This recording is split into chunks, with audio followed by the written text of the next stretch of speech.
추미애 법무부 장관은 국회 인사청문 보고서 채택 없이 문재인 대통령이 일방적으로 임명한 23번째 장관입니다. 추 장관은 취임 인사에서 검찰에 대한 민주적 통제 운운했습니다. 법무부 장관이 가진 인사권을 통해 검찰을 무력화하고 장악하겠다는 의도를 드러낸 것입니다. 지금 검찰은 울산시장 선거 공작 사건, 유재수 감찰 중단 사건, 우리들 병원 특혜 대출 사건 등 문재인 정권의 3대 권력형 비리에다 조국 가족 사건까지 살아있는 권력을 조사하고 있습니다.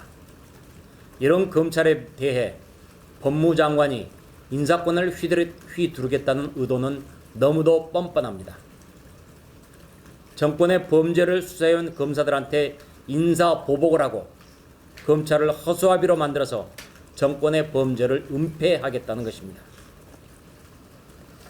4월 총선을 앞두고 검찰이 더 이상 정권의 부패, 비리, 범죄에 대해서 손을 쓰지 못하도록 방어막을 치겠다는 것입니다.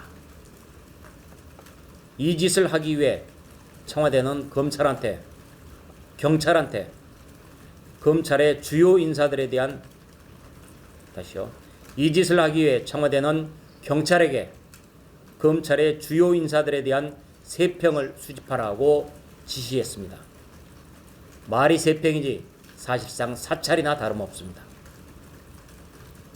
우리는 민주당 대표 시절에도 무리수를 많이 뒀던 추 장관의 행동을 지켜보겠습니다. 문재인 정권의 국정농단 3대 게이트와 조국 가족을 수사해온 검찰 수사팀이 추 장관이 사실상 해체하는 인사를 할 경우 그것은 명백한 수사 방해이고 직권 남용이 될 것임을 미리 경고합니다.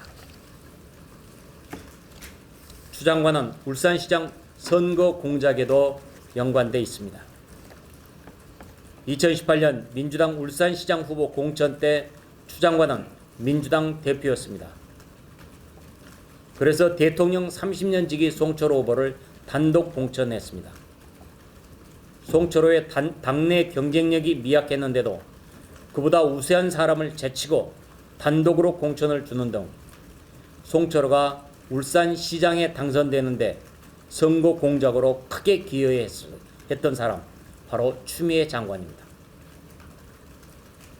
검찰이 당시 추미애 대표 비서실의 부실장 정모 씨를 조사한 것도 울산시장 선거 공작에 추 장관의 관련 여부를 파악하겠다는 뜻인 것입니다. 그런 검찰에 대해 추 장관이 인사권을 행사해서 검찰 수사를 유야무야하겠다면 우리는 형사 고발을 할 것입니다. 국민들은 결코 추 장관을 용서치 않을 것입니다.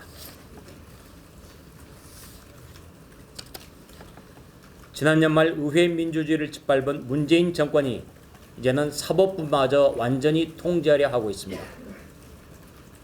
검찰 장악을 위해 공수처 법안을 일방 강행 처리한 여당이 새해 벽두부터 법원을 소나기에 넣겠다는 법안을 국회에 냈습니다.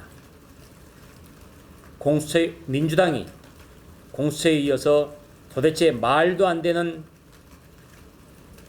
이 같은 무도한 짓을 벌이기에 더 이상 말한다는 게 언급한다는 게 창피하기조차 합니다.